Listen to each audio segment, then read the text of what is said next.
So as a business, how reliant are you on technology? Quite heavily. When a call comes in, it gets booked onto a cloud system, which is run by a company based in Canada. But that synchronises with our iPhones and iPads. So there's apps on them that fit in with the run by the same company that fit in with that software. So it just means that someone in the office can take the phone call, and then instantly that call gets emailed to the technician's phone or iPad. They can pick up that call and open it on their iPad, and they're able to do things like quote on it, get it signed, fill out reports on it. Okay, so why do you rely on technology for these functions? It creates a paperless office. I don't have the space to be putting lots of paper in, and it's great because it means I can type in a customer's surname from last year, the year before, if I need to look at them files, and bring it up instantly. Whereas if it's on a cloud service, I can log into it from any computer, anywhere, at any time. And you don't have that luxury with paper options. So how did you find the right technology? It was a bit of Googling, a bit of looking around, seeing what other people have recommended.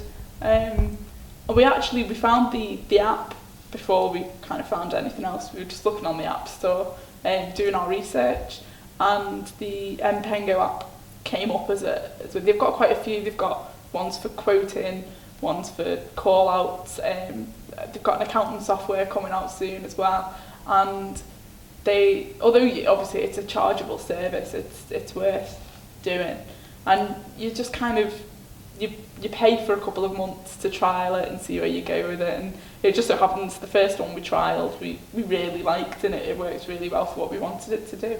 What technology are you currently using for back office systems? So it's all kind of online cloud-based technologies. Our accounting software, QuickBooks, we use that one. You're not worrying about your computer crashing or something happening to whatever you're using it on and losing all your files. Even our file software, we use Dropbox. So why do you use cloud? Like I said, it's easy to access from any device, anywhere in the world. Is this something you use every day? Every day. We use it not only with what we do here with the social enterprise, but also in other businesses that we run and other companies that we've got. We're very environmentally aware, and it's fantastic that we don't have to print off reams and reams of paper constantly. So how much IT knowledge would you say you need to run these systems? Not an awful lot. It's quite straightforward, really. It's all pretty self-explanatory, but as I said, you've got the support there. So if you are stuck on something or you need a bit of help, there's always the people who run the software are always dead happy to get in touch with you. So apart from, you said your phone, what else? What other devices do you run them on? The phones, the tablets, we use them when we're at jobs, to take photographs, write reports in the field, we get the customer to sign off on any work that we've done.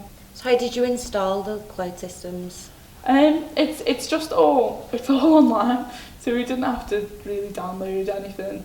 There's the apps that we had to download onto our phones and tablets, but everything else you just go to a web address and log in, and it's all there. And how much does each thing cost? The